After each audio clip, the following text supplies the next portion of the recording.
Bienvenidos una vez más y gracias por estar con nosotros.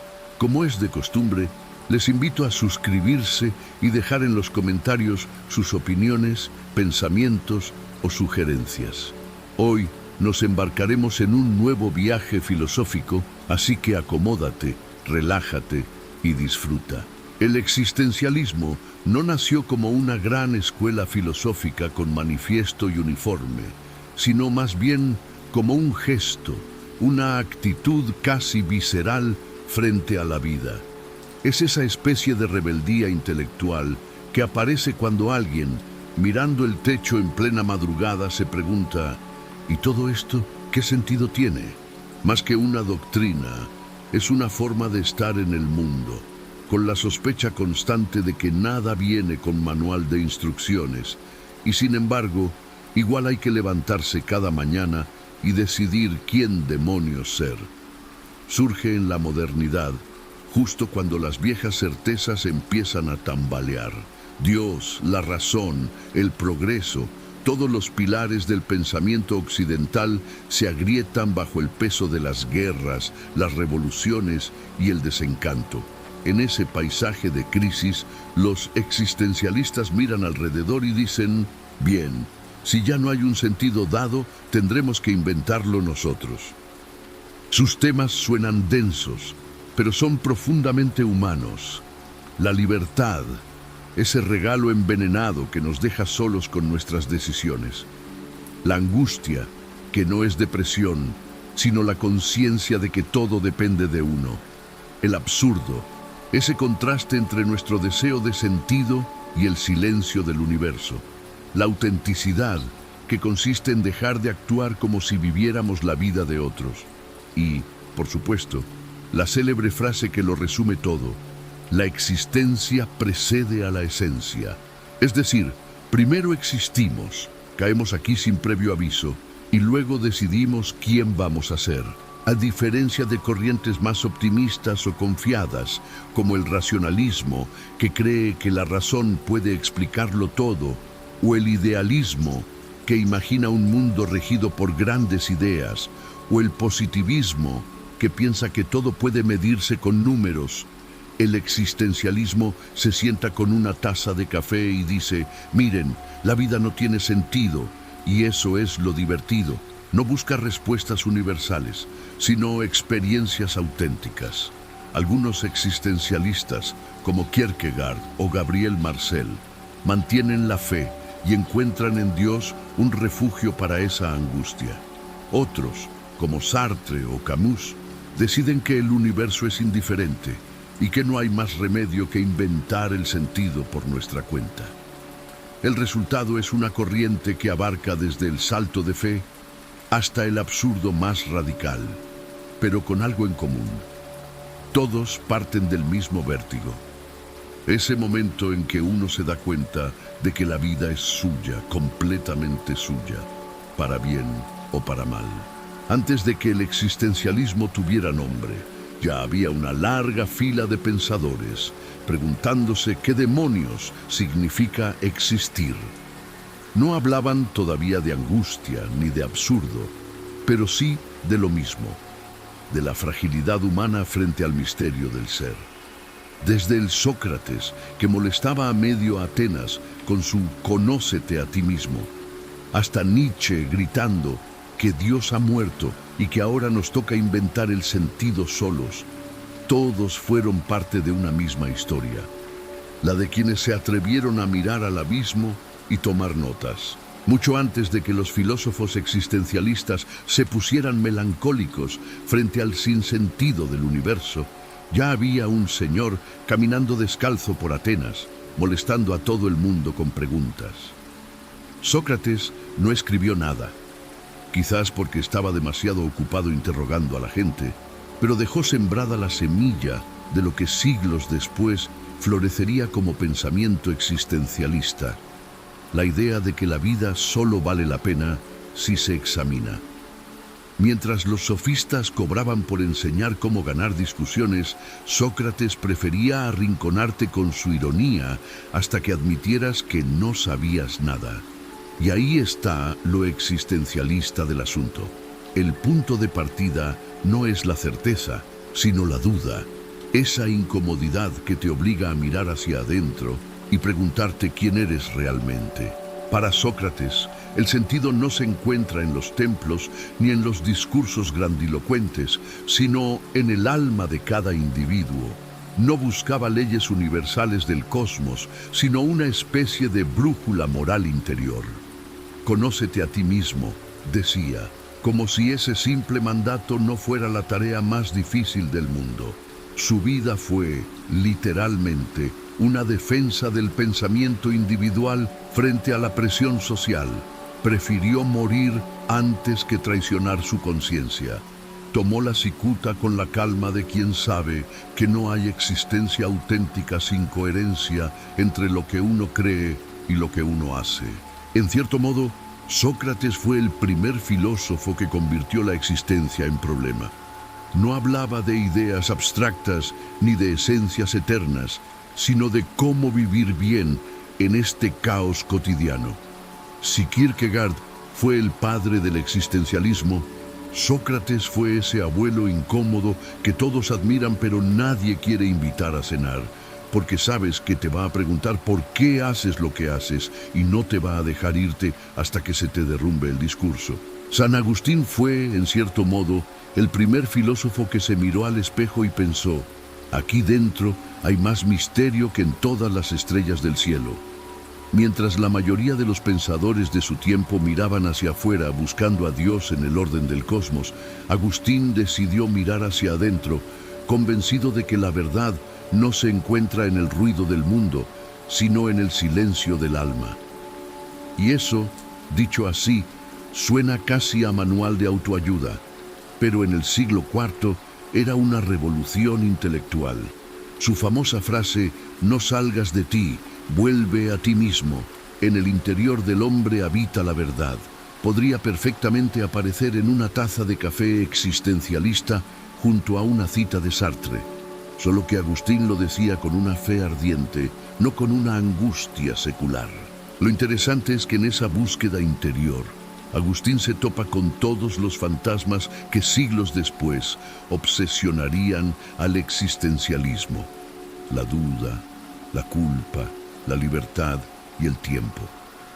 Su Confesiones no es un tratado teológico, sino una conversación con su propia conciencia, una especie de diario donde analiza su vida como quien interroga a un sospechoso. Ahí encontramos esa tensión entre el deseo humano, imperfecto, cambiante, apasionado, y la aspiración a una verdad absoluta. El joven Agustín persigue placeres, prestigio y certezas hasta que se da cuenta de que nada lo llena completamente. Y en ese vacío reconoce algo muy moderno, que la insatisfacción no es un error del alma, sino su condición natural.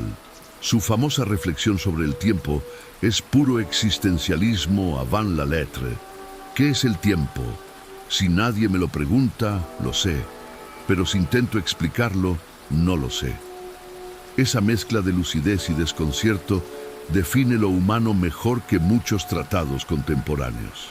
Agustín intuía que la existencia es, ante todo, una experiencia de interioridad, una batalla silenciosa entre la fe y la duda, entre lo que somos y lo que deberíamos ser. Si Kierkegaard lo hubiera conocido, probablemente le habría dado un abrazo y le habría dicho: hermano, tú también viviste la angustia antes de que le pusiéramos nombre. Blaise Pascal fue ese tipo brillante que podía construir una calculadora con 19 años y, sin embargo, terminar preguntándose por qué el universo parece tan indiferente a nuestra existencia. Científico, matemático y filósofo, vivió en un tiempo en que la razón prometía resolverlo todo, y él, paradójicamente, fue quien puso el freno de mano.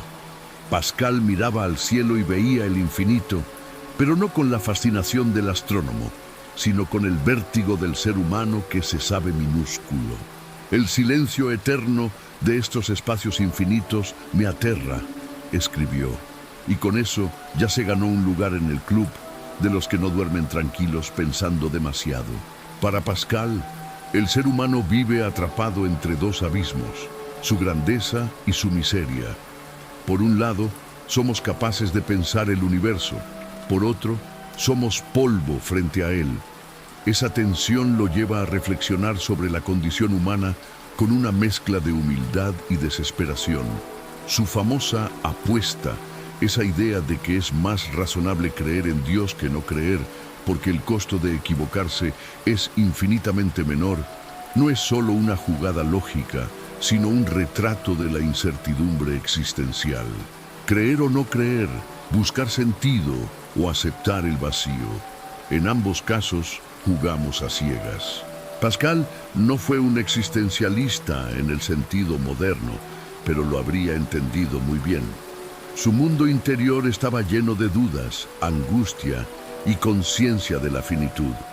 En sus pensées, uno siente que está leyendo a alguien que ya percibe lo absurdo de la vida, pero que todavía necesita encontrar un refugio en lo divino.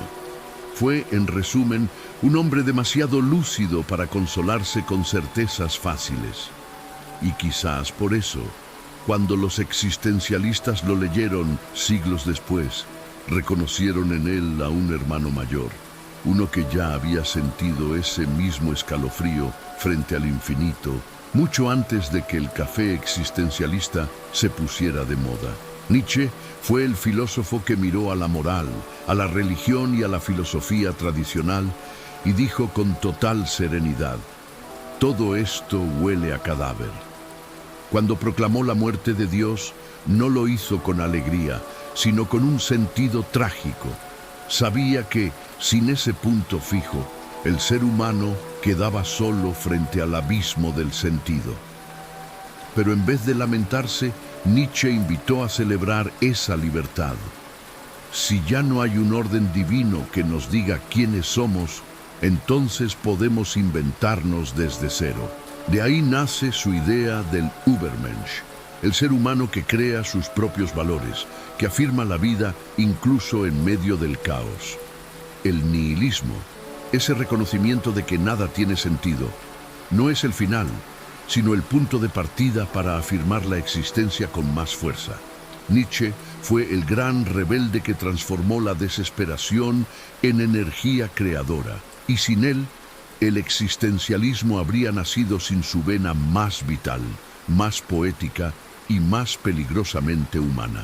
Søren Kierkegaard vivió en el siglo XIX en una Dinamarca tranquila, luterana y más bien aburrida, lo cual probablemente explica por qué terminó tan angustiado. En plena época del pensamiento de Hegel, ese filósofo que creía haber construido un sistema perfecto para explicar absolutamente todo, Kierkegaard apareció para recordarle al mundo que la vida real no cabe en un esquema lógico. Mientras Hegel soñaba con la razón universal, moviendo la historia como un reloj suizo, Kierkegaard miraba al individuo y decía: bueno, eso está muy bien, pero yo sigo sin saber qué hacer con mi domingo por la tarde y mi desesperación. Su ruptura con Hegel fue, en esencia, un acto de rebelión existencial. Rechazó la idea de que la verdad estuviera en el sistema y la buscó en la experiencia personal, en la duda, en el salto de fe. Para él, lo importante no era comprender el mundo, sino decidir cómo vivir en él. Y ahí, entre ironía y fe, nació el existencialismo cristiano. Una filosofía que no pretende resolver el misterio de la existencia, sino enfrentarlo con el corazón temblando. Pero de pie. Para Kierkegaard, la existencia era algo demasiado vivo, demasiado impredecible, como para quedar atrapada en el sistema que los filósofos tanto amaban construir. Él veía esos sistemas como jaulas elegantes donde los pensadores metían al ser humano para sentirse cómodos con el caos. Pero la vida, decía, no es un concepto, es una experiencia, y cada individuo tiene que enfrentarla solo, sin mapas ni fórmulas. La existencia individual, para él, era el único punto de partida legítimo de la filosofía, el yo concreto, con sus dudas, su fe, su miedo y sus elecciones.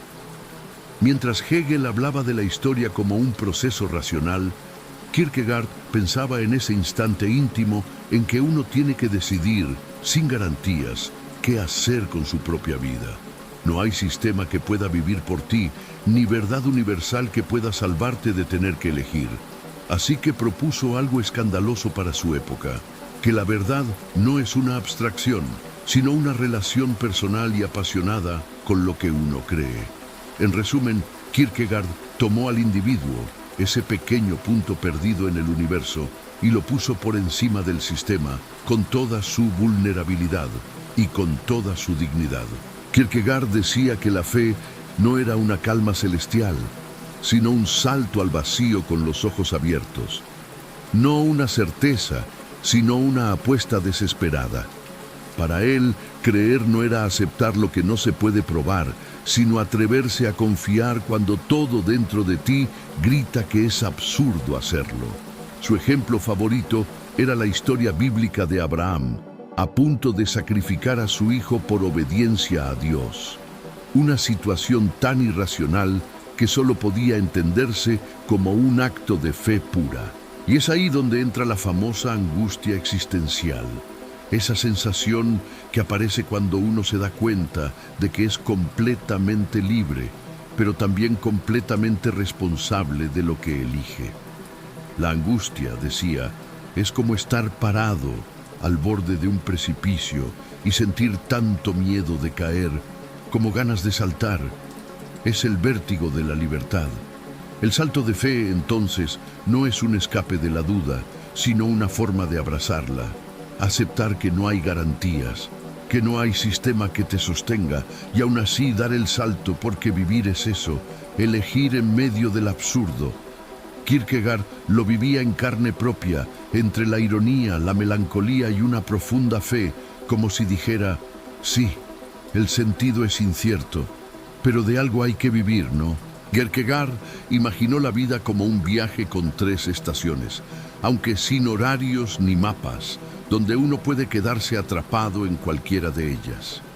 La primera es la etapa estética, la del placer, la del que vive para sentir, disfrutar y distraerse del vacío. Es el reino del deseo y del instante, donde todo vale con tal de no aburrirse. Pero claro, el problema del placer es que caduca y tarde o temprano llega el domingo por la tarde existencial. Ese momento en que nada entretiene y la vida empieza a oler a vacío. Entonces aparece la etapa ética, donde el individuo se toma en serio a sí mismo. Aquí surgen la responsabilidad, el compromiso y la búsqueda de coherencia. Es el paso de quiero todo a quiero ser alguien. Pero Kierkegaard, que era un poco aguafiestas, advertía que ni siquiera la ética basta, porque la razón también tiene sus límites. Por eso llega la etapa religiosa, la más alta y también la más paradójica, el momento del salto de fe, donde el individuo se enfrenta directamente con Dios y con el absurdo de la existencia. Es el punto donde se elige creer, no porque tenga sentido, sino precisamente porque no lo tiene. En ese camino, Kierkegaard ve la vida como una escalera de vértigos, del placer al deber y del deber a lo imposible. Y aunque suene trágico, para él era la única manera auténtica de vivir, avanzar sabiendo que cada paso puede ser un abismo. Para Kierkegaard, la fe no era una solución elegante al misterio de la vida, sino su máxima paradoja. Creer, decía, es aceptar algo que la razón no puede justificar y hacerlo con una pasión tan intensa que justamente por eso tiene valor. Es un acto que desafía toda lógica. El creyente se lanza hacia lo que no puede entender, confiando en algo que no puede ver.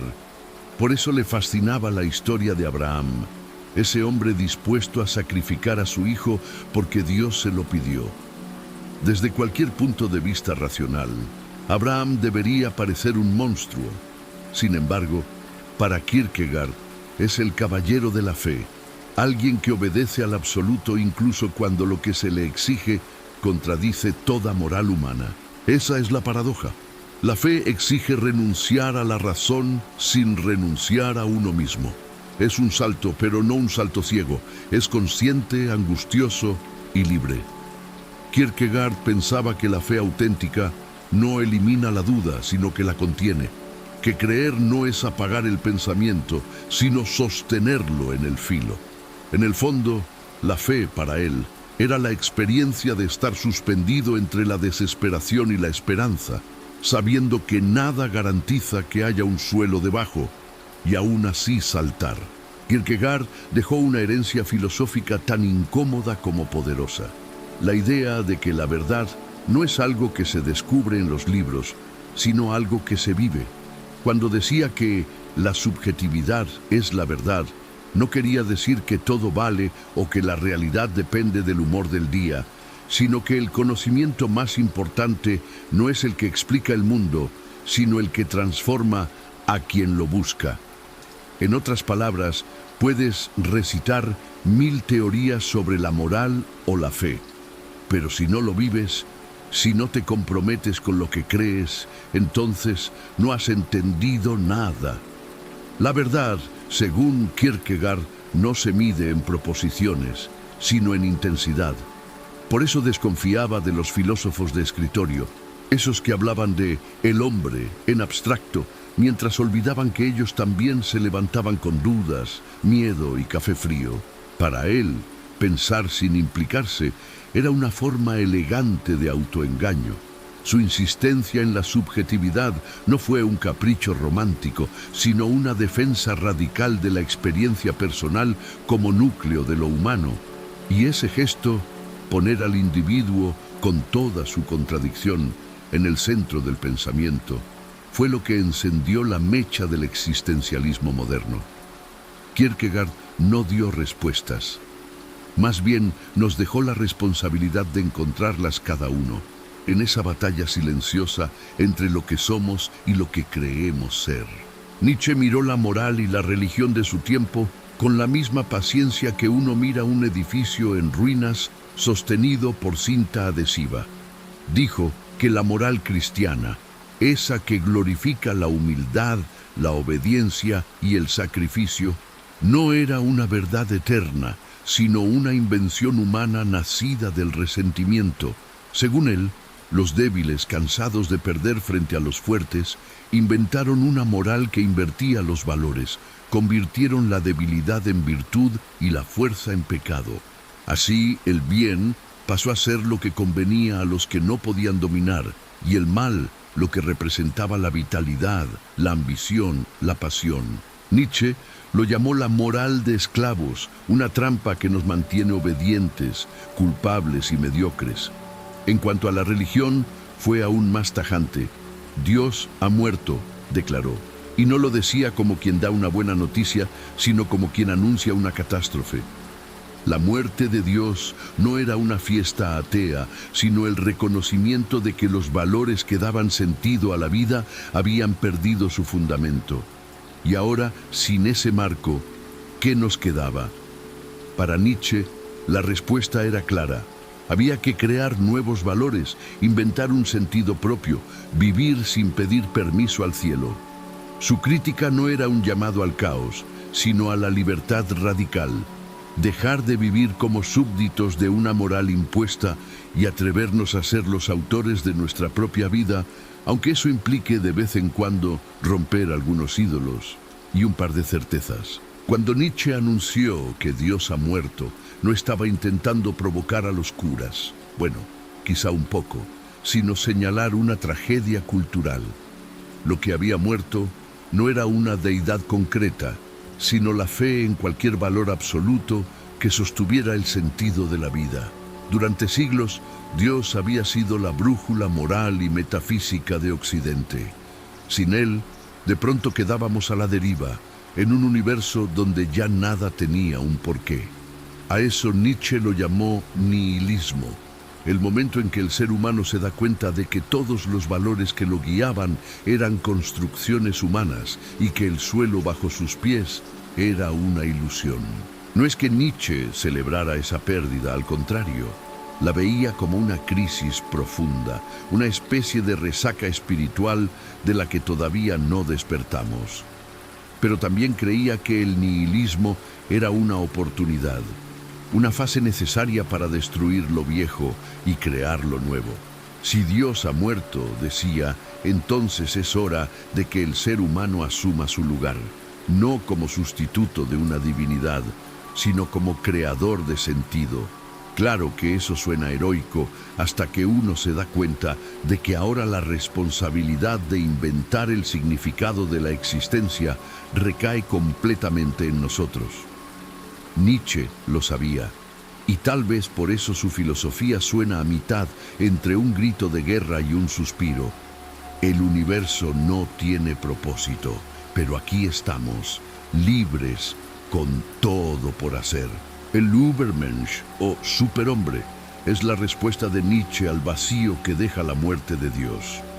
No es un tipo con capa ni un héroe de cómic, sino el ser humano que se atreve a crear sus propios valores, a decirle sí a la vida sin depender de mandamientos ni de absolutos, mientras la mayoría se refugia en normas y creencias para no enfrentarse al caos. El superhombre acepta ese caos como materia prima y lo transforma en sentido. Es, en palabras de Nietzsche, quien supera al hombre, quien se libera del rebaño y asume la vida como una obra de arte. En lugar de lamentarse por la falta de propósito, la celebra. La existencia no tiene sentido y precisamente por eso es un campo abierto para la creatividad, la fuerza y la afirmación. Nietzsche detestaba el pesimismo y el conformismo de su época. Quería reemplazar la resignación por una especie de danza filosófica ante el abismo. Quiero aprender cada vez más a ver como bello lo necesario de las cosas, escribió, porque para él vivir plenamente era aceptar incluso el sufrimiento, la pérdida y el fracaso como parte de la vida afirmada. El Übermensch no busca redención, busca intensidad. Es quien mira el absurdo de frente y sonríe, no porque lo haya vencido, sino porque ha aprendido a bailar con él. Nietzsche tenía una manera bastante particular de probar si alguien realmente amaba la vida. Imaginaba que un demonio te susurra al oído que vas a tener que vivir esta misma existencia, con cada detalle, cada error y cada martes aburrido, una y otra vez, por toda la eternidad. ¿Te desesperarías o lo aceptarías con un sí rotundo? Esa es la idea del eterno retorno, una especie de experimento mental para medir nuestra afirmación vital. Si la vida no tiene propósito trascendente, decía Nietzsche, la única respuesta auténtica es vivir de tal modo que uno estaría dispuesto a repetirla eternamente. Es el opuesto de la resignación, una celebración absoluta del instante. Y detrás de esa actitud está su concepto más famoso y más malinterpretado, la voluntad de poder. No se trata de dominar a los demás, sino de la fuerza interna que empuja a todo ser vivo a expandirse, a crecer, a crear. Es la energía vital que transforma el caos en forma, el sufrimiento en sentido. Para Nietzsche, la vida no busca placer ni paz, busca intensificarse. La voluntad de poder es, en el fondo, el impulso de decir sí a la existencia tal como es, con sus luces y sus sombras. Juntas, estas ideas, el eterno retorno y la voluntad de poder, forman su filosofía de la afirmación, un canto a vivir sin consuelos, pero con pasión. Porque, al final, Nietzsche no quería que creyéramos en nada, quería que creáramos algo, incluso si lo único que tenemos para hacerlo es este instante que se repite para siempre.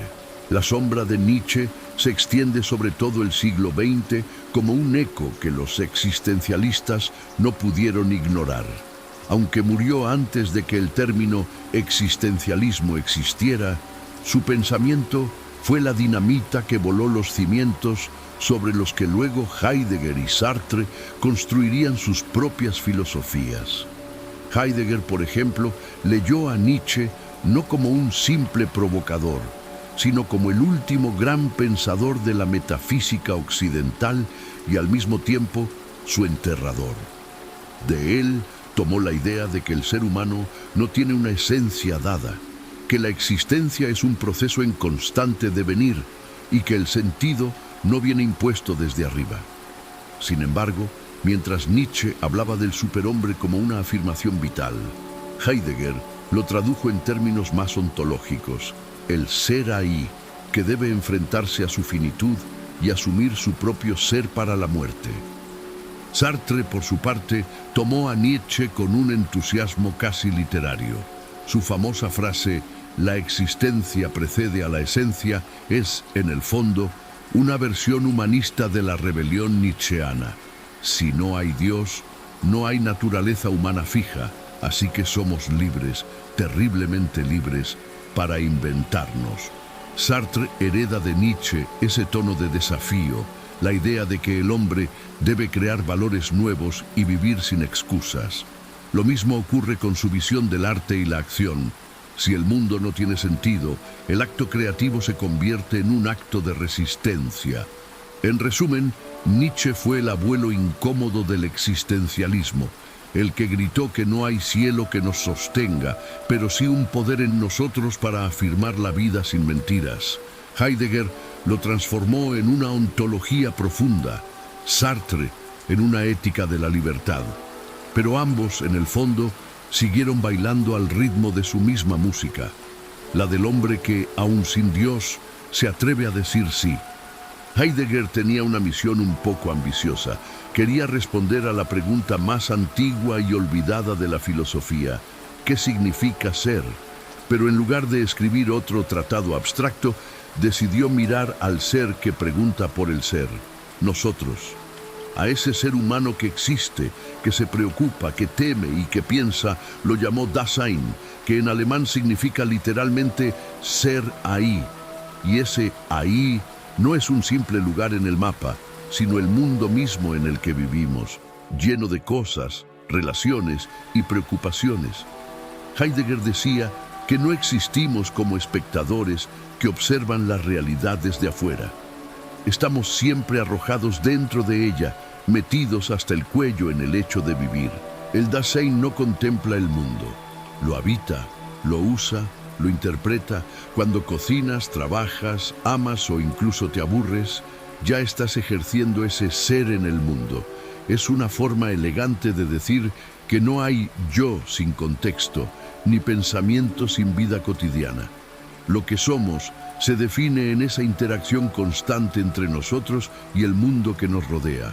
Un mundo que no es un escenario, sino parte de nuestro propio ser.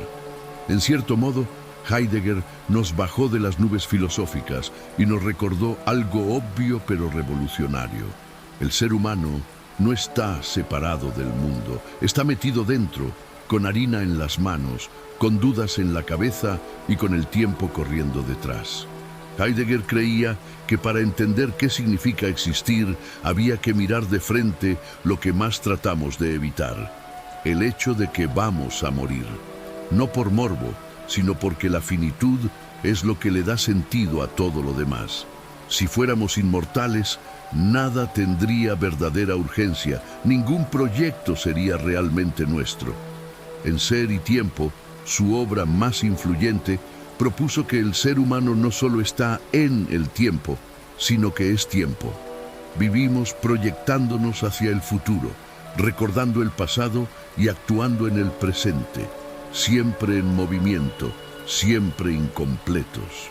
Pero esa proyección choca con un límite inevitable, la muerte.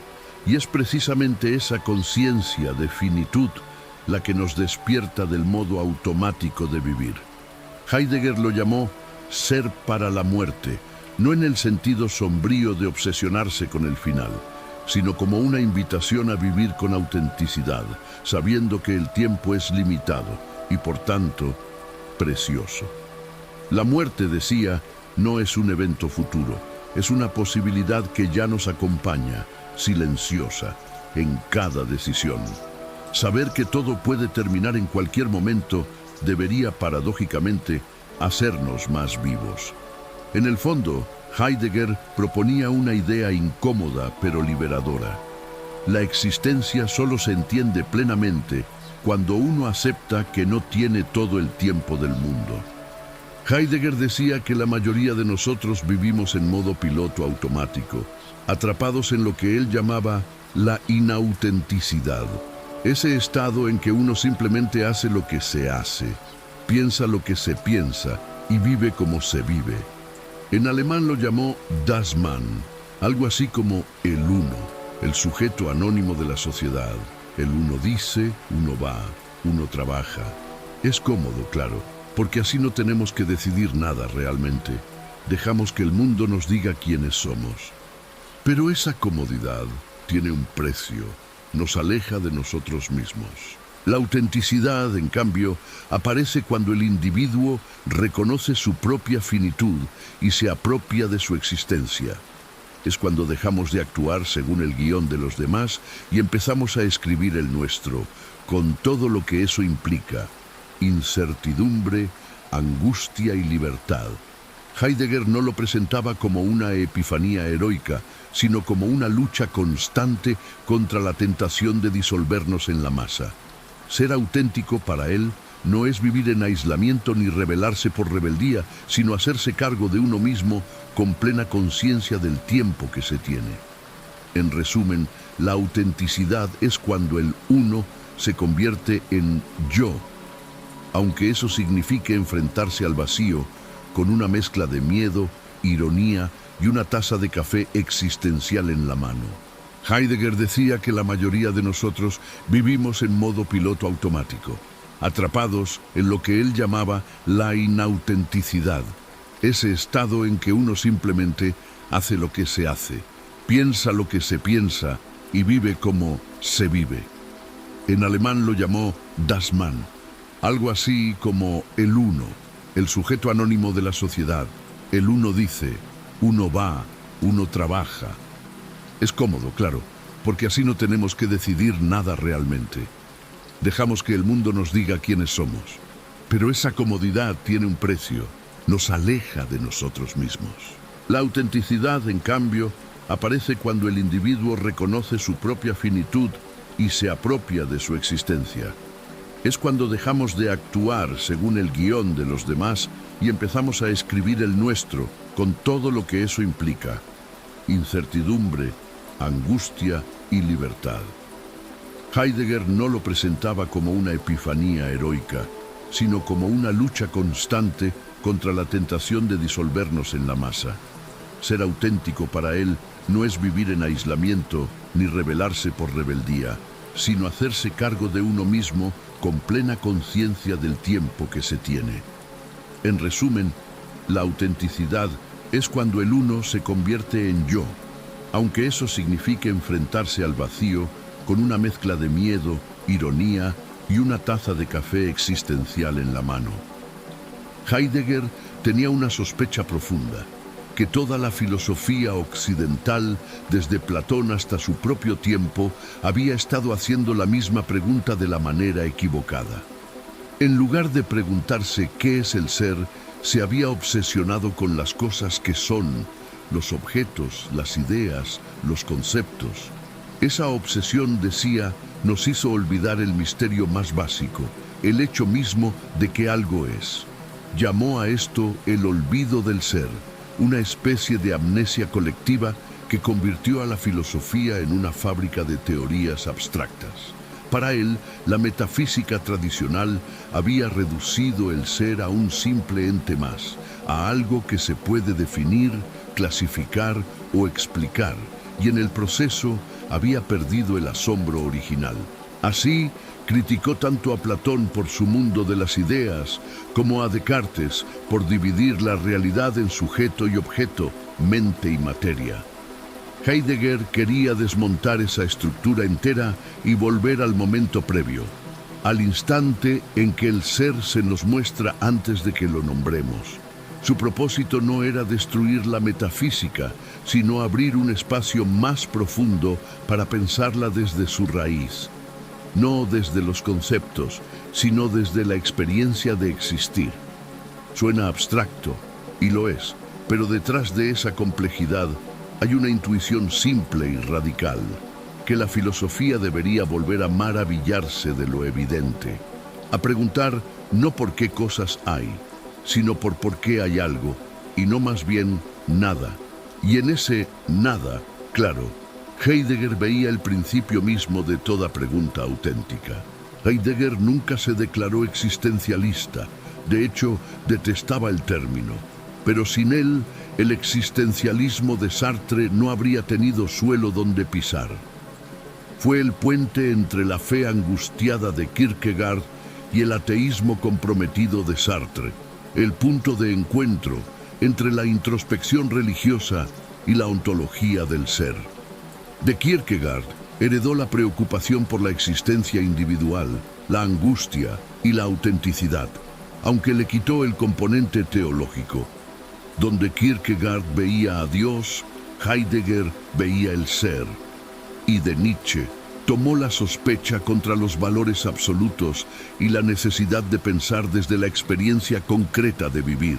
En Ser y Tiempo articuló todo eso en un lenguaje nuevo, casi hermético, donde la existencia se describe sin recurrir ni a la religión ni a la moral, sino desde la estructura misma del ser humano como Dasein. Sartre leyó esa obra fascinado, como quien encuentra un mapa para sus propias intuiciones. Tomó el análisis de Heidegger, la finitud, la angustia, la libertad, y lo tradujo al terreno de la acción, la ética y la responsabilidad personal. En cierto modo, Heidegger fue el traductor ontológico de Kierkegaard y el maestro silencioso de Sartre, el que transformó la angustia religiosa en una categoría filosófica y dejó listo el escenario para que el existencialismo se convirtiera, ahora sí, en la gran conversación del siglo XX. Cuando Sartre dijo que la existencia precede a la esencia, básicamente estaba declarando la independencia filosófica del ser humano. Hasta entonces, la mayoría de las doctrinas, religiosas o racionalistas, habían asumido que las personas nacemos con una esencia, un propósito, un plan trazado por Dios, la naturaleza o la razón. Sartre le dio la vuelta al tablero. No nacemos con un manual de instrucciones. Primero existimos y luego, con nuestras decisiones, vamos definiendo quiénes somos. Es una idea liberadora, pero también aterradora, porque si no hay esencia previa, no hay excusas. Somos, en cada momento, el resultado de lo que elegimos hacer. Ni destino, ni naturaleza humana inmutable, ni así soy yo. Solo libertad, pura y desnuda. Sartre lo explicó con un ejemplo sencillo. Cuando un artesano fabrica un cuchillo, sabe para qué servirá. Pero el ser humano no tiene fabricante. No hay un Dios que haya pensado, voy a crear a este sujeto para que sea X o Y. Así que, una vez que aparecemos en el mundo, nos toca inventarnos. Claro, suena inspirador, hasta que uno se da cuenta de que esa libertad también es una condena. Porque si no hay nadie más a quien culpar, la vida se convierte en una especie de proyecto en constante borrador. Y ahí está el toque irónico de Sartre. Estamos condenados a ser libres, lo cual es tan hermoso como agotador. Para Sartre, la libertad no era ese concepto bonito que se pone en las constituciones o en los discursos inspiradores. Era una carga, una condena, un vértigo. Decía que estamos condenados a ser libres, porque nos guste o no, no podemos escapar de elegir. Incluso cuando no decidimos, estamos decidiendo. No hay manual, no hay destino, no hay naturaleza humana que nos salve de la responsabilidad. Cada acción, cada silencio, cada evasión nos define. Esa es la libertad radical, la que no tiene red de seguridad ni excusas posibles. Y con ella viene su consecuencia inevitable, la responsabilidad absoluta. No solo somos responsables de lo que hacemos, sino también de lo que somos. Sartre decía que al elegir, no solo nos definimos a nosotros mismos, sino que también damos un ejemplo de humanidad. cada decisión dice, así debería ser el ser humano. Es una idea vertiginosa, casi cruel, porque convierte cada gesto cotidiano en una declaración moral. No hay culpa del sistema, ni la sociedad me hizo así, ni Dios quiso que fuera de este modo. No, tú elegiste y lo seguirás haciendo. La libertad de Sartre no es una fiesta, es una llamada a la madurez existencial. Somos, decía, como actores que descubren que no hay guión y que el público está esperando que improvisemos. Y, por supuesto, nadie garantiza que salga bien. Sartre decía que ante el peso insoportable de la libertad, la mayoría de nosotros inventamos un truco psicológico, la mala fe. Es esa actitud en la que fingimos no ser libres para no tener que asumir lo que hacemos. El camarero que se comporta como un camarero porque cree que ese es su papel. La persona que dice, no puedo cambiar, soy así. O el que se escuda en las normas para no decidir. Todos viven en mala fe. Es una especie de autoengaño existencial, una obra de teatro en la que uno olvida que es el guionista. Fingimos tener una esencia fija, un destino, una justificación cualquiera, con tal de no mirar de frente a la libertad. Pero Sartre, que tenía poca paciencia con las excusas, lo veía como una forma de cobardía elegante. La autenticidad, en cambio, consiste en reconocer que no hay papel asignado, que todo lo que somos lo elegimos, aunque sea dentro de circunstancias que no escogimos, y que no hay nadie más responsable de nuestras decisiones. No es vivir sin errores, sino vivir sin mentiras. Ser auténtico, en el sentido sartreano, es aceptar que uno es siempre un proyecto, que cada gesto, cada palabra y cada silencio teje el ser que estamos construyendo. Y claro, eso puede dar vértigo, pero también es lo único que hace que la existencia tenga un sabor genuino. Como diría Sartre, la libertad no se evita actuando, se ejerce, y la autenticidad empieza justo cuando dejamos de actuar para empezar, al fin, a vivir. Sartre compartía con Camus esa intuición incómoda de que la vida no viene con instrucciones ni con propósito de fábrica. El mundo, decía, simplemente es, sin intención ni significado, y somos nosotros los que al vivirlo intentamos darle sentido. Ese desajuste entre nuestra necesidad de encontrar propósito y la indiferencia del universo es lo que llamaba el absurdo. Pero a diferencia de quien se deprime con esa noticia, Sartre proponía una especie de rebelión. Si el sentido no está ahí afuera, habrá que construirlo. Y eso solo se logra a través de nuestros actos. Cada elección es una afirmación de significado, una manera de decir, esto importa porque yo lo elijo. En un mundo sin sentido previo, la existencia se convierte en una obra abierta, algo que se escribe al mismo tiempo que se vive. Por eso Sartre decía que el ser humano es un proyecto, una realidad inacabada que se hace a sí misma paso a paso. No hay esencia, no hay destino, no hay guión divino, solo una libertad incómoda y creadora. Lo absurdo, en vez de ser una condena, es una oportunidad. El vacío que deja la ausencia de sentido es el espacio donde podemos construir uno. Claro que eso suena romántico hasta que uno lo intenta y descubre que crear sentido todos los días es agotador. Pero para Sartre, esa es precisamente la dignidad humana. No rendirse ante el absurdo, sino transformarlo en una historia que valga la pena contar. Sartre llevó la idea del existencialismo al extremo al declararlo abiertamente ateo. Si Dios no existe, decía, entonces no hay un diseño previo del ser humano, ni un plan divino, ni una autoridad moral que nos diga qué está bien o mal. Al principio suena como una liberación total.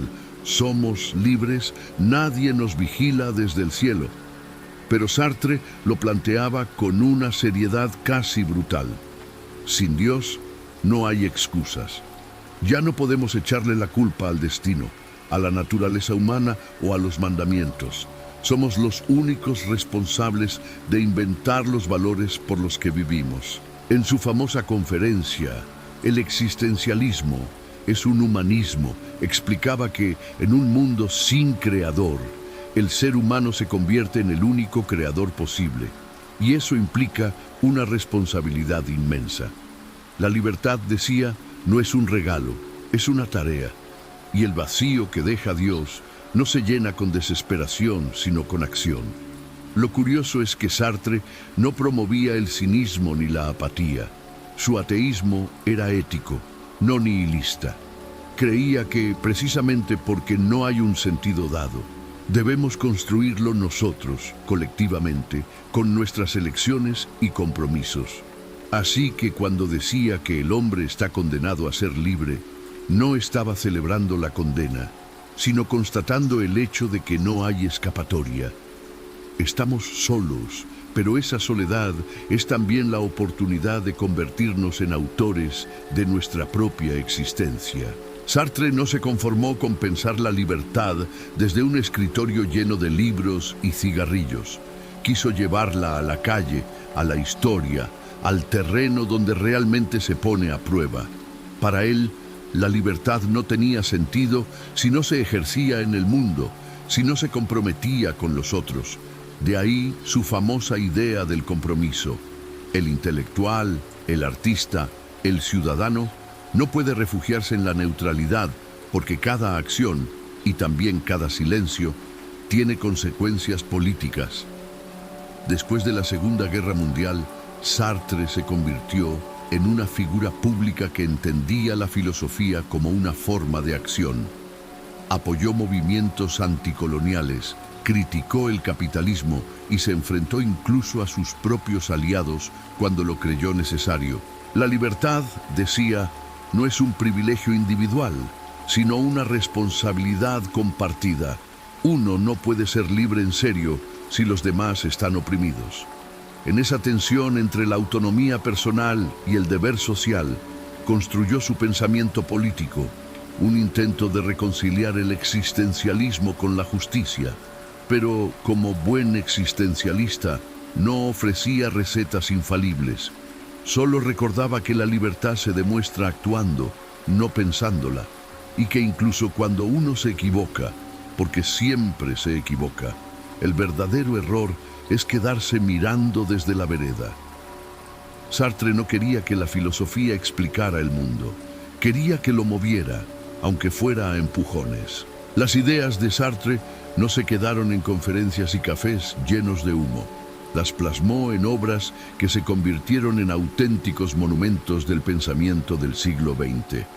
El ser y la nada, publicada en 1943, es su obra filosófica más compleja, un tratado denso donde intenta describir la estructura de la existencia humana sin recurrir a ninguna esencia o naturaleza fija.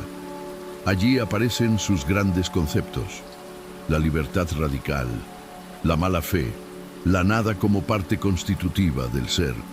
Es un libro tan exigente que algunos dicen que solo lo entienden quienes ya estaban de acuerdo con él antes de leerlo. Pero más allá de su dificultad, es el corazón teórico del existencialismo sartreano. Un intento de pensar al ser humano no como una cosa, sino como una posibilidad infinita. A un nivel más narrativo y visceral está La náusea, 1938, su novela filosófica por excelencia. En ella, a través de su protagonista Roquentin, Sartre pone en escena lo que significa descubrir el absurdo, la experiencia de que el mundo, de pronto, se siente demasiado real, demasiado ahí, y uno mismo parece un intruso en él. La náusea no es solo asco físico, es la reacción existencial ante la constatación de que nada tiene un propósito inherente. Es la angustia convertida en literatura. Y luego está El existencialismo es un humanismo, 1946. Una conferencia que dio para defender su filosofía de quienes la acusaban de pesimista o amoral. Allí explica con claridad y hasta con un toque de humor que, lejos de ser una invitación al caos, el existencialismo es una ética de la responsabilidad. Si no hay Dios, decía, entonces el ser humano no es nada más que lo que hace de sí mismo, y eso, aunque suene aterrador, es también lo que lo hace digno. Estas tres obras, juntas, muestran el recorrido completo de Sartre, del análisis filosófico al relato existencial y finalmente a la defensa pública de una filosofía que nos enfrenta, sin anestesia, con la libertad de ser quienes elegimos ser. Simone de Beauvoir tomó las ideas existencialistas y las llevó a un territorio donde hasta entonces la filosofía apenas se había asomado, el de las mujeres reales y sus vidas concretas. Si Sartre decía que el ser humano no nace con una esencia, sino que la construye a través de sus actos, Beauvoir se preguntó por qué entonces la mitad de la humanidad vivía como si su esencia ya estuviera decidida desde antes de nacer. Así escribió El segundo sexo, 1949, donde aplicó el existencialismo al feminismo con una lucidez que aún incomoda. Su famosa frase, "No se nace mujer, se llega a serlo", no es un eslogan bonito, es un diagnóstico demoledor. Significa que lo femenino no es una esencia natural, sino una construcción social, una forma de alienación. Las mujeres, decía, fueron educadas para ser el otro, lo accesorio respecto al hombre, atrapadas en roles que les niegan la libertad que, en teoría, toda existencia humana debería tener. Pero, fiel al espíritu existencialista, Beauvoir no lo planteaba como un destino trágico, sino como un desafío. Si la identidad es una construcción, también puede transformarse. Reclamaba la autonomía y la acción como formas de liberación, no esperar que el mundo cambie, sino hacerlo uno mismo. Y lo decía sin solemnidad, con esa mezcla de rigor y sarcasmo que la caracterizaba. En resumen, Simone de Beauvoir tomó el existencialismo, esa filosofía de la libertad individual, y le recordó al mundo que no tenía sentido hablar de libertad humana mientras la mitad de la humanidad seguía viviendo en jaulas decoradas con flores. Cuando Simone de Beauvoir escribió "No se nace mujer, se llega a serlo", no estaba haciendo poesía. Estaba desarmando siglos de costumbre, religión y biología malentendida. Hasta entonces, la sociedad asumía que ser mujer era una cuestión natural, casi tan obvia como tener dos piernas o respirar. Pero Beauvoir, con bisturí filosófico, mostró que eso no era naturaleza, sino construcción. Desde pequeñas, decía, las mujeres aprenden a comportarse como mujeres. Se les enseña a ser suaves, pacientes, complacientes, a no tomar demasiado espacio ni demasiadas decisiones.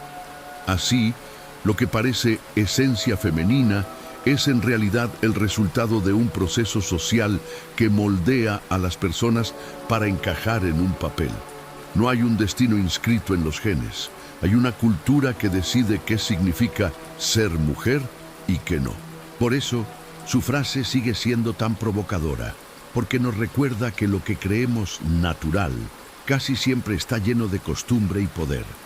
Beauvoir no negaba las diferencias biológicas, claro, pero insistía en que el problema no era el cuerpo, sino lo que el mundo hace con él.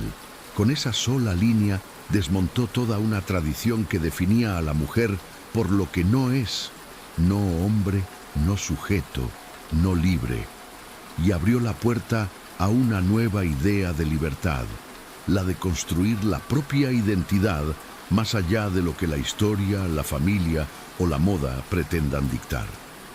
Una frase que, con su elegancia y su filo, aún suena como un golpe en la mesa del patriarcado. Simone de Beauvoir entendió que la libertad no era solo un tema de introspección filosófica, sino algo profundamente encarnado. Se vive, se ejerce y, sobre todo, se puede perder.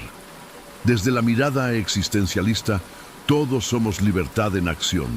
proyectos que se construyen con nuestras elecciones, pero la historia, esa gran maquinaria de desigualdad, se ha encargado de recordarle a las mujeres que su libertad tiene límites impuestos por otros.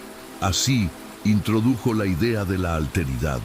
La mujer ha sido convertida en el otro, el espejo en el que el hombre se define a sí mismo como sujeto central.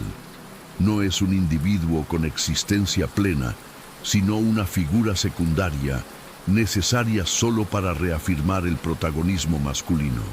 Y esa posición de alteridad se traduce en opresión, no solo política o económica, sino existencial. Vivir bajo la mirada del otro, ser definida desde fuera, es una forma de alienación tan profunda que se confunde con la normalidad. Beauvoir no hablaba desde la queja, sino desde la lucidez. Mostraba cómo el sistema patriarcal ha domesticado la libertad femenina, haciéndola parecer voluntaria. Pero, fiel al espíritu existencialista, no veía en eso una condena definitiva, sino una posibilidad de liberación.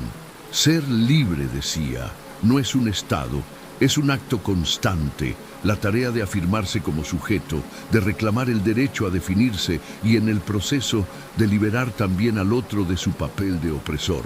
Porque la libertad, en Beauvoir, no es algo que se pide, es algo que se ejerce aunque incomode.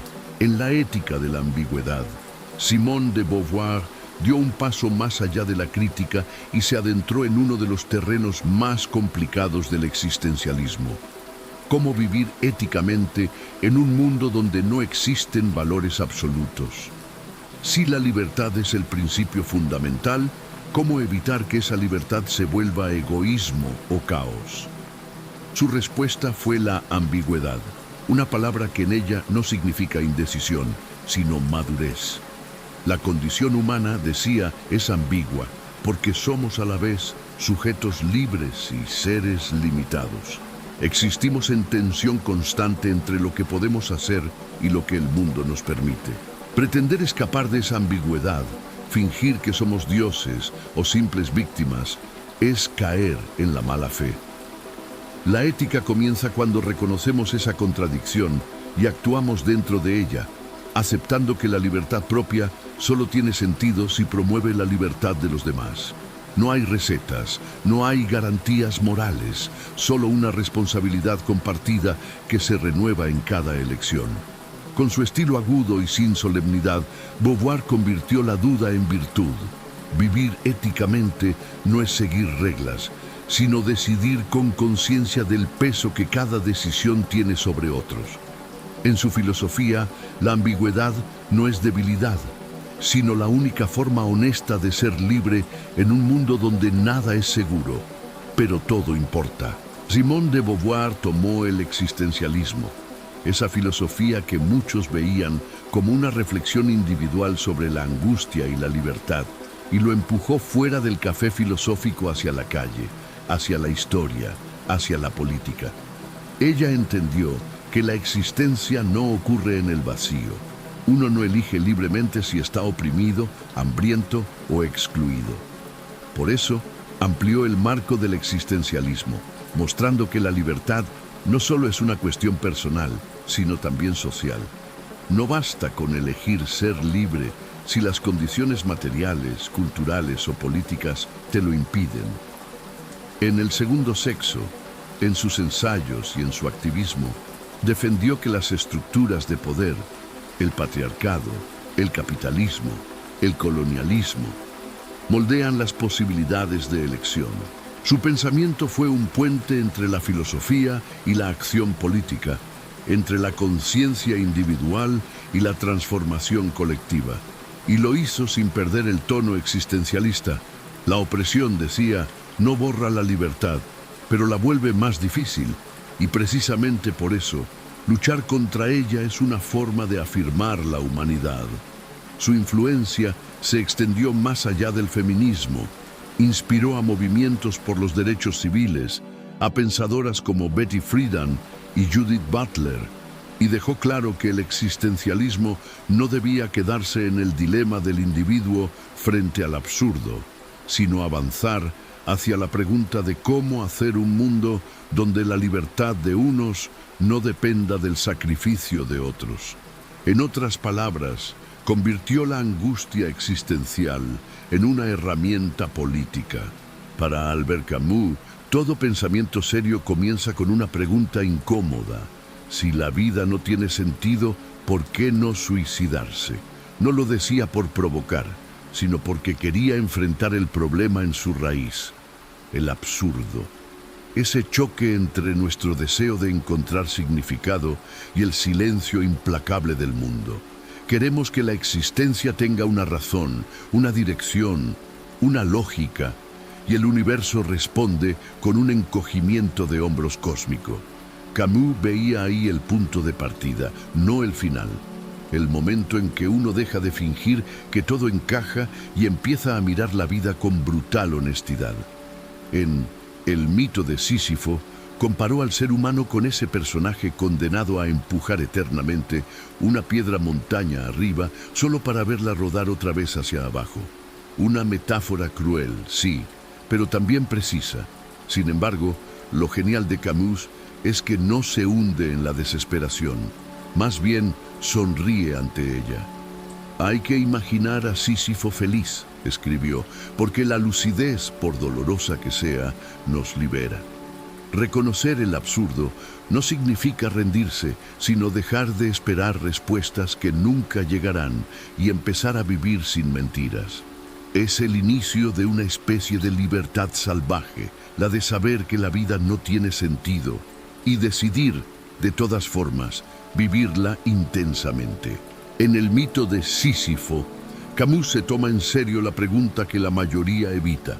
Si la vida no tiene sentido, ¿vale la pena vivirla? Pero en lugar de responder con resignación o misticismo, propone algo radical: aceptar el absurdo sin huir de él. Para él, el suicidio, físico o filosófico, es una forma de rendirse, de escapar del problema.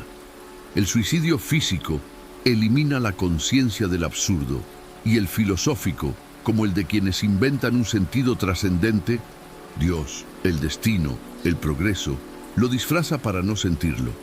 Camus se niega a ambas salidas. Lo que propone es convivir con el absurdo, sostener su peso y aún así seguir empujando la piedra. Su héroe, Sísifo, sabe que su tarea no tiene fin, pero al asumirla con plena conciencia se libera del castigo. El esfuerzo mismo hacia la cima basta para llenar el corazón del hombre, escribe Camus, con un tono que es mitad tragedia, mitad celebración. Es la filosofía de quien decide vivir sin ilusiones, pero con intensidad, de quien no necesita un sentido último para disfrutar del acto de existir. En cierto modo, Camus nos invita a una especie de rebeldía alegre, mirar el sinsentido de frente, sin desesperarse ni anestesiarse, y empujar la roca con una sonrisa irónica, sabiendo que lo único verdaderamente absurdo sería dejar de hacerlo. Para Camus, después de reconocer el absurdo, el siguiente paso no es rendirse, sino rebelarse. Pero no se trata de una rebelión violenta o romántica, sino de una actitud vital, una forma de decir sí a la vida, incluso sabiendo que no tiene sentido. La rebelión es la respuesta lúcida al absurdo, el acto de mantenerse de pie cuando todo invita a caer. Es el gesto de Sísifo que, aun sabiendo que la piedra volverá a rodar, la empuja igual. En El hombre rebelde, Camus explica que rebelarse no es negar el mundo, sino afirmarlo sin ilusiones. El rebelde no busca escapar del absurdo, sino vivir dentro de él con dignidad, sin someterse ni resignarse. En ese sentido, la rebelión es una afirmación de la libertad humana, una forma de crear valor donde no lo hay dado. Frente al nihilismo que dice nada importa, Camus responde todo importa, precisamente porque nada está garantizado. Y ahí está lo hermoso y lo irónico de su pensamiento, que el sinsentido, en lugar de matarnos, puede impulsarnos a vivir más intensamente. Camus veía en esa rebelión una ética sin dogmas, una alegría sin motivo, una solidaridad sin esperanza divina. Rebelarse para él era la manera más humana de existir. Seguir levantando la piedra, sí, pero esta vez con una sonrisa, como si el simple hecho de resistir fuera ya una forma de victoria. La historia entre Camus y Sartre comenzó como una amistad entre dos mentes brillantes que parecían hechas para entenderse, y terminó como una tragedia intelectual digna de novela. Ambos compartían cafés, ideas y una misma obsesión: cómo vivir en un mundo sin Dios.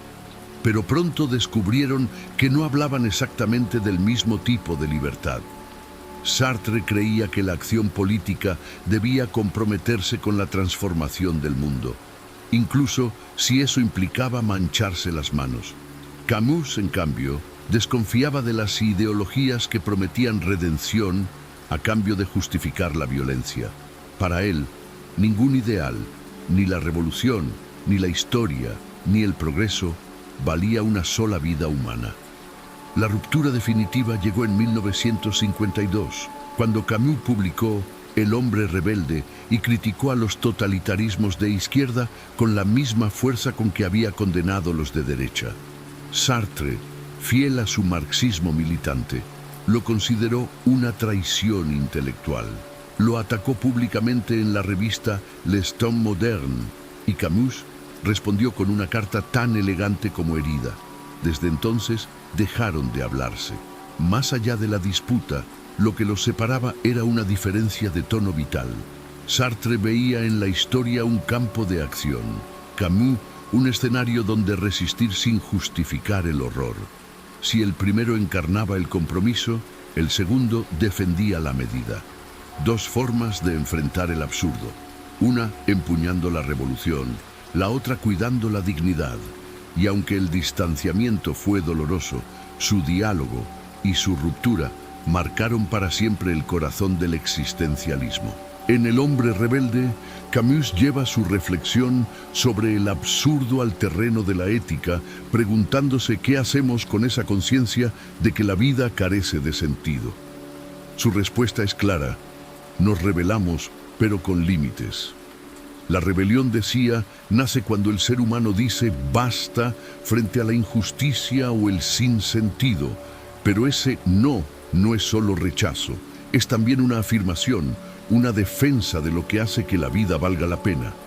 El rebelde auténtico no busca destruir por destruir, sino ponerle un freno al absurdo para proteger algo humano en medio del caos. En el fondo, su gesto es moral. Si nada tiene sentido dado, entonces somos nosotros quienes debemos crear un sentido ético, aunque sea precario. Camus veía en el siglo XX una peligrosa tentación de convertir la rebelión en fanatismo. Revoluciones que, en nombre de la justicia, terminaban justificando el crimen. Por eso, defendía una rebelión medida, lúcida, consciente de sus propios límites. No hay redención total ni utopía final, solo la tarea constante de resistir al absurdo sin traicionar la dignidad humana. En esa ética del absurdo, Camus propone algo casi subversivo por su modestia: actuar con justicia sin esperar que el mundo se vuelva justo. Y ahí, en esa mezcla de lucidez y compasión, su pensamiento se vuelve profundamente humano.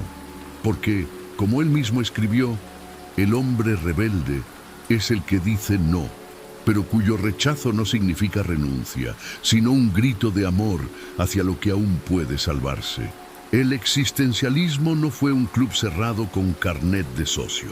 Alrededor de sus grandes nombres surgieron pensadores que compartieron la misma inquietud por la libertad, el sentido y la condición humana, cada uno con su propio acento. Algunos lo hicieron desde la fe, otros desde la razón, y unos cuantos desde el límite del dolor. Todos, sin embargo, partieron del mismo vértigo, ese momento en que el ser humano se enfrenta al abismo y decide mirarlo con esperanza, curiosidad o al menos con buen humor. Karl Jaspers fue, podríamos decir, el existencialista más tranquilo del grupo, el que prefería el diálogo a la desesperación. Médico y filósofo alemán, Veía la existencia como un camino hacia la trascendencia, pero no en el sentido religioso tradicional, sino como una apertura del ser humano hacia lo que lo supera. Para Jaspers, la vida está llena de lo que él llamaba situaciones límite, momentos de fracaso, culpa, sufrimiento o muerte en los que se derrumban nuestras certezas y nos enfrentamos con la imposibilidad de controlarlo todo. Esas experiencias no son castigos, sino oportunidades. Nos obligan a mirar más allá de nosotros mismos y a buscar un sentido más profundo. Pero ese sentido no se impone ni se descubre en soledad, sino a través de la comunicación auténtica con los otros. Jaspers creía que solo en el encuentro sincero con otra conciencia, sin máscaras ni manipulación, el ser humano se acerca a la verdad. Frente al individualismo angustiado de otros existencialistas, él propuso una versión más esperanzadora. La libertad no se agota en uno mismo, sino que se comparte, se conversa.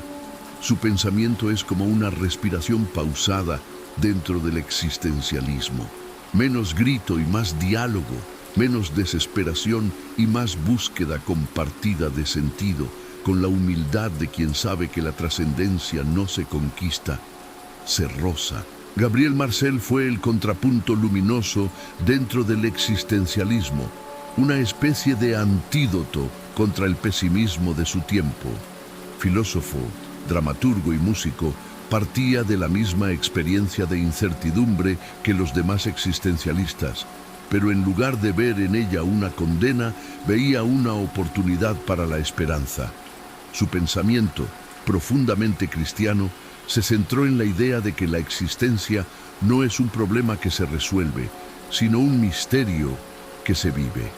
Donde Sartre veía el vacío, Marcel veía la posibilidad de comunión. Para él, la salvación del ser humano no está en la soledad heroica, sino en el encuentro con el otro, en la disponibilidad, en el amor y la fidelidad. Creía que la desesperación surge cuando el individuo se encierra en sí mismo, tratando de controlar la vida como si fuera una ecuación. La esperanza, en cambio, aparece cuando uno se abre al otro y acepta el misterio de la existencia con humildad.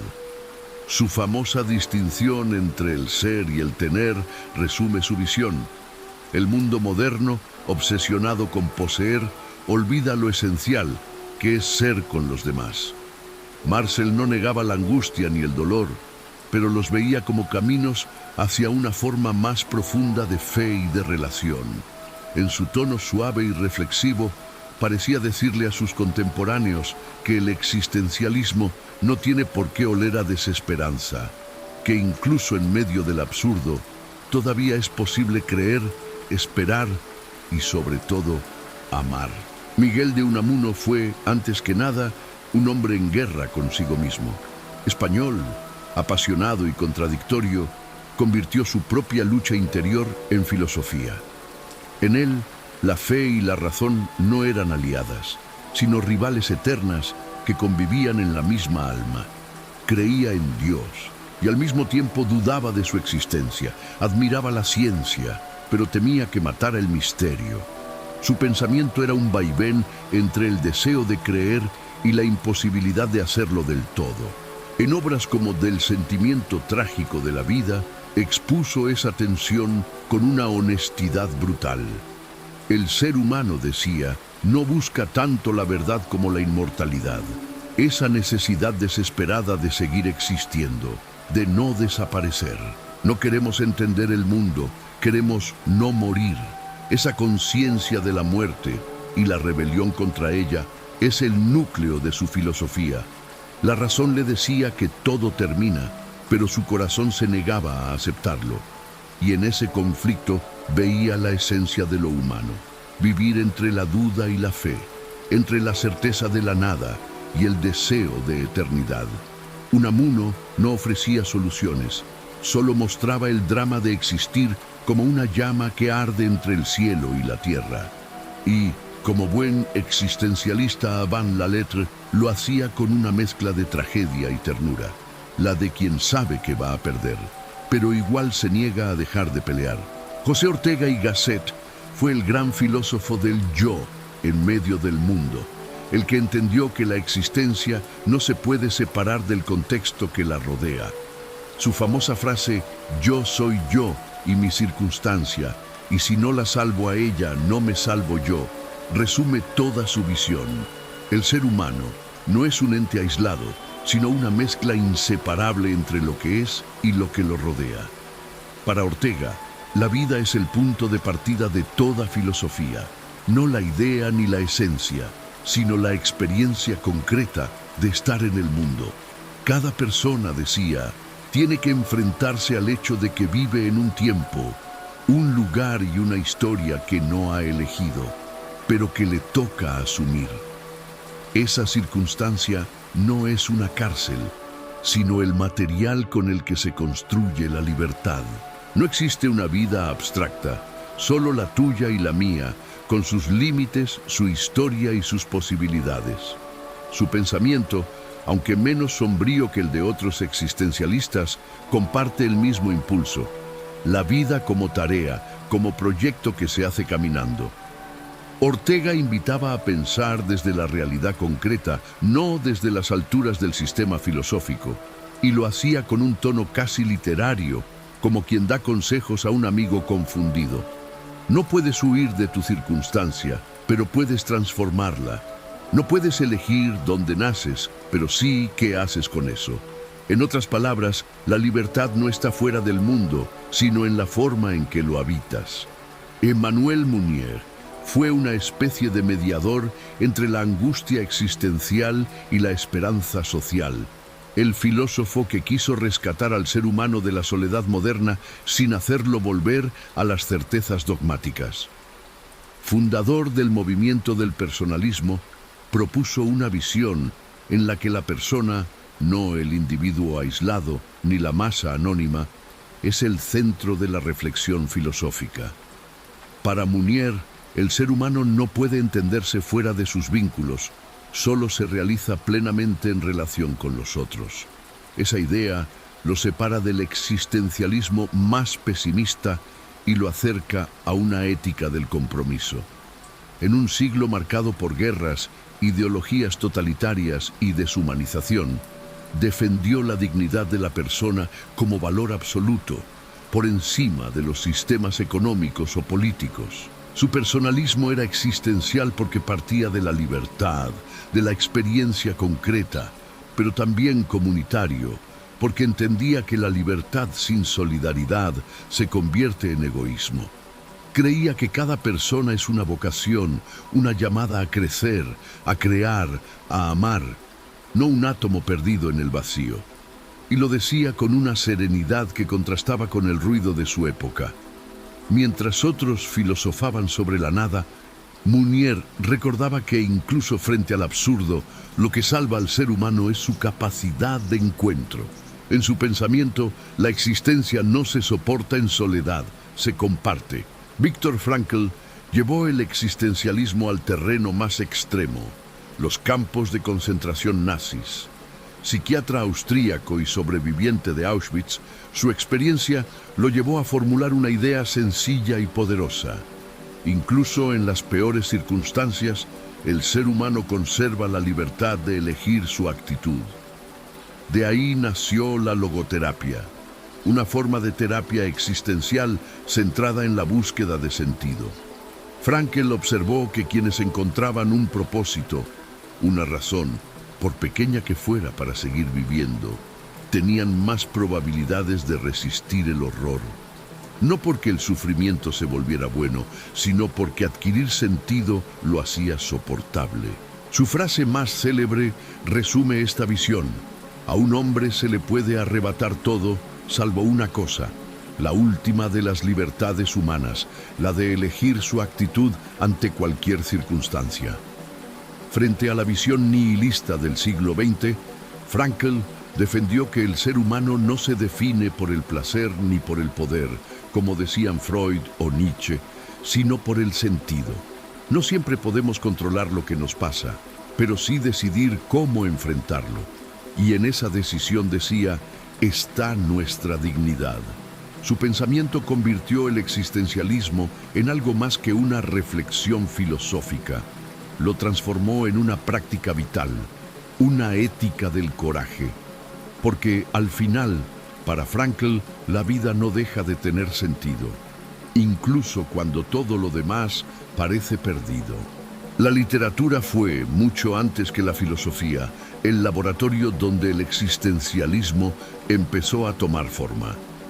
Escritores como Dostoyevski, Kafka y Camus no solo contaron historias, diseccionaron el alma humana con bisturí literario.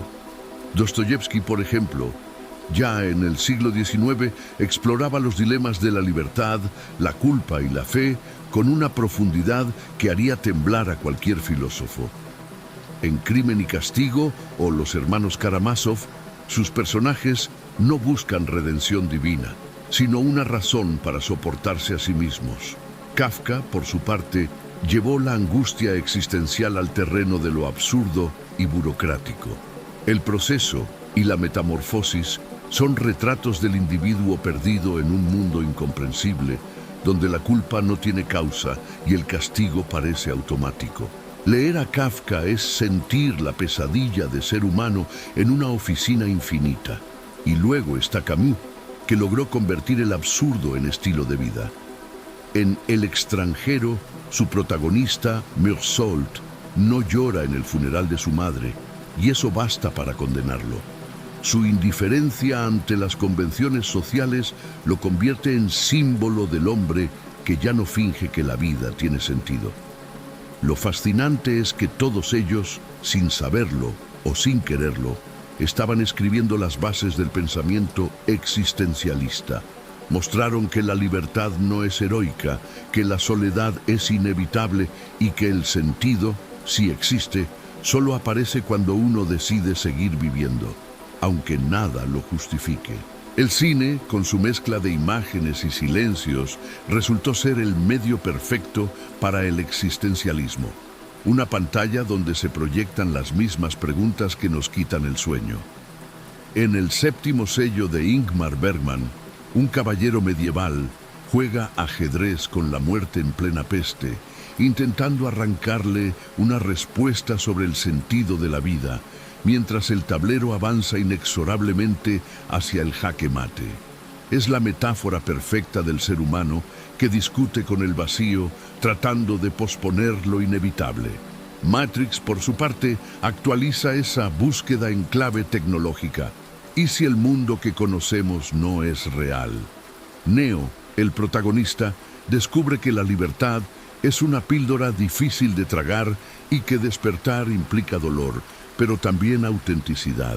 En Fight Club, la crisis existencial se viste de puños y sarcasmo.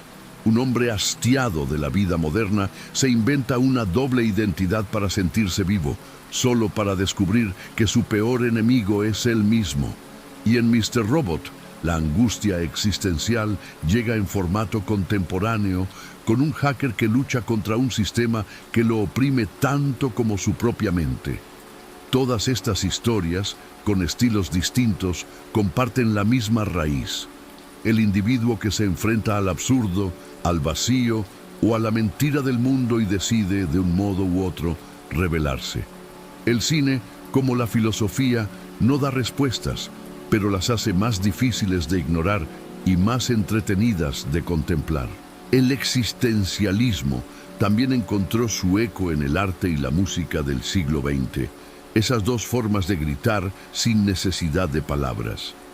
En la pintura, por ejemplo, el movimiento expresionista mostró la angustia del individuo moderno, con rostros deformados, colores violentos y escenarios que parecían gritar: ¿y ahora qué hacemos con tanto vacío?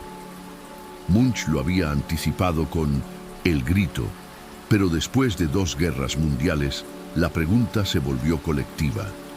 Luego vino el arte abstracto, con Kandinsky y Rothko, que eliminaron las figuras para dejar solo emoción pura. Cuadros que no representan nada concreto, pero que te miran de vuelta, invitándote a sentir en lugar de entender. En la música, el jazz y el blues se convirtieron en lenguajes existenciales por excelencia, nacidos del dolor y la libertad, improvisados, impredecibles, profundamente humanos. Cada nota de John Coltrane o Billie Holiday suena como una afirmación de vida frente al absurdo. Más adelante, el rock tomó el relevo. Artistas como Jim Morrison, Leonard Cohen o incluso Radiohead transformaron la angustia en poesía eléctrica. Todos, desde su trinchera estética, compartían la misma intuición que los filósofos, que vivir es una improvisación constante, una búsqueda de sentido en medio del ruido. En el fondo, el arte y la música existencialistas no pretenden explicar el mundo, solo recordarte que estás vivo dentro de él, aunque no sepas muy bien por qué. En la era digital, el existencialismo no solo sigue vivo, se ha vuelto casi una descripción literal del día a día. La angustia, la libertad y el vacío ya no habitan solo en los cafés de París, sino en las pantallas de nuestros teléfonos. Nunca hemos sido tan libres para expresarnos, elegir, opinar o crear, y al mismo tiempo nunca hemos estado tan confundidos sobre quiénes somos. Las redes sociales convierten la identidad en un proyecto infinito. Construimos versiones de nosotros mismos que deben ser coherentes, atractivas y sobre todo visibles. Es la libertad sartreana en su máxima potencia y su máximo agotamiento. Detrás de cada selfie y cada me gusta late la misma pregunta que torturaba a Kierkegaard: ¿soy auténtico o solo estoy actuando para los otros? La angustia existencial se disfraza de ansiedad digital, de miedo a quedarse fuera, a no tener propósito, a no ser suficiente. Mientras tanto, el vacío se llena con scroll infinito, memes y consumo simbólico. Y sin embargo, también hay belleza en esta nueva versión del absurdo. Comunidades que se forman en torno al humor, la ironía o la vulnerabilidad. Gente que convierte su crisis en arte o en catarsis colectiva. Si el siglo XX fue el de la angustia filosófica, el XXI es el de la angustia con wifi. Pero el dilema sigue siendo el mismo. ¿Cómo vivir con libertad y sentido en un mundo que parece no tener ninguno? Solo que ahora, además, tenemos que hacerlo con notificaciones sonando cada 5 minutos. Como toda filosofía que se vuelve famosa, el existencialismo también acumuló sus detractores.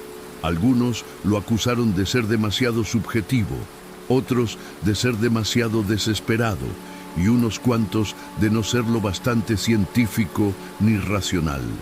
Desde Marx hasta Freud, pasando por los teólogos y los positivistas, todos tuvieron algo que decir sobre esta filosofía que puso al individuo y su angustia en el centro del universo. Pero, curiosamente, ninguna de esas críticas logró enterrarlo del todo. El existencialismo, como sus propios personajes, siempre encuentra la forma de seguir existiendo.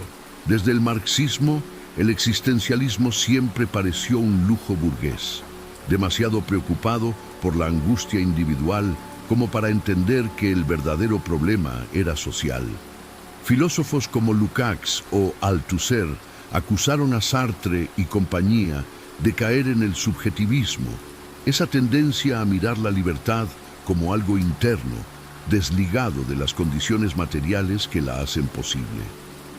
¿De qué sirve hablar de elección?, decían, si la mayoría de la gente apenas tiene opciones reales. Para ellos, el existencialismo era una especie de filosofía de café que confundía la ansiedad personal con el drama universal. Además, desde la perspectiva marxista, el énfasis en la autenticidad o la angustia solo distraía de la alienación económica y política, ese desarraigo del trabajador respecto a su propio trabajo y a la sociedad.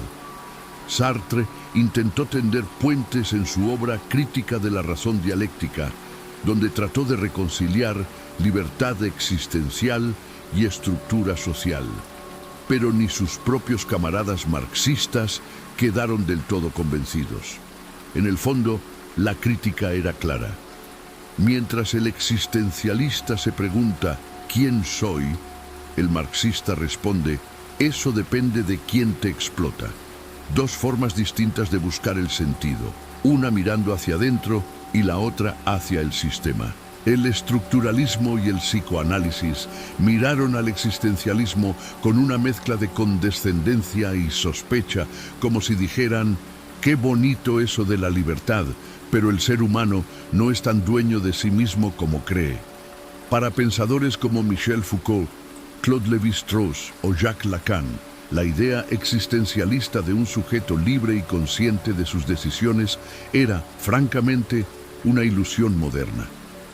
El estructuralismo sostenía que no somos individuos que crean sentido desde cero, sino productos de estructuras, el lenguaje, la cultura, la historia, que ya nos habitan antes de nacer. En otras palabras, cuando creemos estar eligiendo libremente, estamos repitiendo patrones que el sistema ya escribió por nosotros. El psicoanálisis, por su parte, aportó una dosis extra de ironía. Freud y luego Lacan señalaron que gran parte de lo que hacemos no responde a decisiones racionales, sino a deseos inconscientes, traumas y pulsiones que el yo apenas logra disimular. Así que la famosa libertad radical de Sartre quedaría, según ellos, bastante condicionada por lo que no sabemos de nosotros mismos.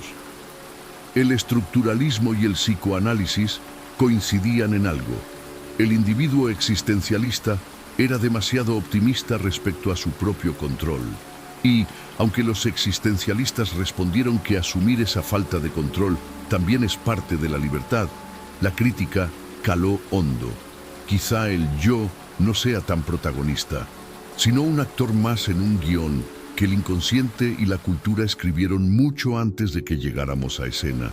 Desde la teología, el existencialismo fue recibido como un hijo descarriado, inteligente, brillante, pero demasiado rebelde para quedarse en casa.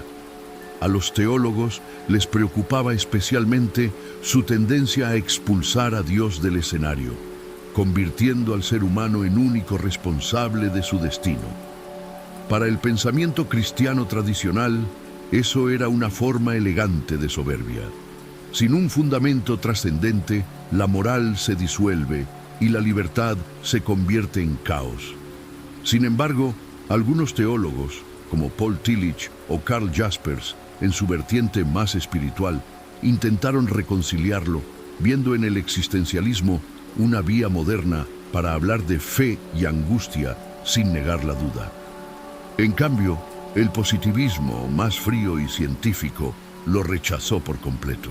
Para los positivistas, el existencialismo era una especie de poesía dramática disfrazada de filosofía, demasiadas emociones, poca evidencia. Auguste Comte y luego el neopositivismo del siglo XX creían que solo las afirmaciones verificables tenían valor y que hablar del ser, la angustia o el absurdo era como discutir el sabor del infinito, inútil e indemostrable. Así que mientras los teólogos acusaban al existencialismo de olvidarse de Dios, los positivistas lo acusaban de olvidarse de la lógica, pero ambos coincidían en algo, en que los existencialistas, con su amor por la duda y la contradicción, parecían disfrutar más de las preguntas que de las respuestas. A pesar de las críticas y de haber sido declarado fuera de moda más de una vez, el existencialismo sigue respirando en el corazón de la cultura contemporánea. De hecho, pocas filosofías han envejecido tan bien. En una época marcada por la incertidumbre, la crisis de sentido y la sobreexposición, las preguntas existencialistas, ¿quién soy? ¿Qué hago aquí? ¿Qué significa ser libre?, suenan más actuales que nunca. En el trabajo precario, en las redes sociales, en las relaciones fugaces, sigue latiendo la misma sensación de absurdo que Camus describió hace más de medio siglo. La angustia moderna ya no usa sombrero ni fuma en cafés parisinos. Ahora, scrollea de madrugada buscando propósito entre algoritmos. Pero el fondo es el mismo. Kierkegaard, Sartre y compañía siguen recordándonos que, incluso cuando el mundo parece sin dirección, la libertad no desaparece, se transforma en responsabilidad. Elegir sigue siendo inevitable, aunque elegir nos canse. En un tiempo donde la tecnología promete respuestas automáticas, el existencialismo nos devuelve algo más valioso: el derecho y el deber de seguir preguntando. Porque, al final, esa es su verdadera vigencia. Enseñarnos que vivir no consiste en encontrar el sentido, sino en no dejar de buscarlo. En el siglo XXI, el sentido y la libertad siguen siendo los viejos temas con nuevas máscaras. Vivimos más conectados que nunca, pero también más perdidos, con una libertad tan amplia que a veces se siente como un laberinto. El existencialismo nos sigue recordando que la libertad no consiste en poder hacerlo todo, sino en hacerse cargo de lo que uno elige, incluso cuando nada garantiza que salga bien. El desafío moderno ya no es escapar de los dioses o del destino, sino del algoritmo. Y paradójicamente, eso nos devuelve al mismo punto de partida: la necesidad de encontrar sentido en medio del ruido. En cuanto a la salud mental, muchas de las preguntas existencialistas hoy reaparecen en el diván o en la terapia. La ansiedad, la depresión o el vacío existencial que tanto nos aquejan no siempre se explican solo con química o estrés. También tienen que ver con esa búsqueda de propósito que el mundo productivo suele silenciar. Viktor Frankl lo sabía bien cuando decía que el ser humano puede soportar casi cualquier cómo si encuentra un porqué. En ese sentido, la filosofía existencial se ha convertido, sin proponérselo, en una aliada del bienestar contemporáneo. No promete eliminar la angustia, sino enseñarnos a convivir con ella sin rendirnos. Y sí, la pregunta por el ser sigue viva, aunque se formule con menos solemnidad y más memes. Heidegger se sorprendería al ver que el ser de hoy se debate entre la autenticidad y la performance digital, entre lo que mostramos y lo que realmente somos. Pero de alguna forma, la pregunta persiste: ¿qué significa existir cuando todo se puede editar? Quizás el legado más poderoso del existencialismo sea ese: recordarnos que la autenticidad no se compra ni se descarga, se construye. Así que, si algo nos deja esta larga conversación entre filósofos, escritores y pensadores, es una certeza extraña pero liberadora. El absurdo no se supera, se acepta. La angustia no se elimina, se transforma. Y la libertad, aunque pese, es lo que nos mantiene vivos. En un mundo que corre buscando respuestas rápidas, el existencialismo sigue siendo esa voz que te susurra con ironía: no hay sentido, pero igual puedes hacer algo hermoso con eso.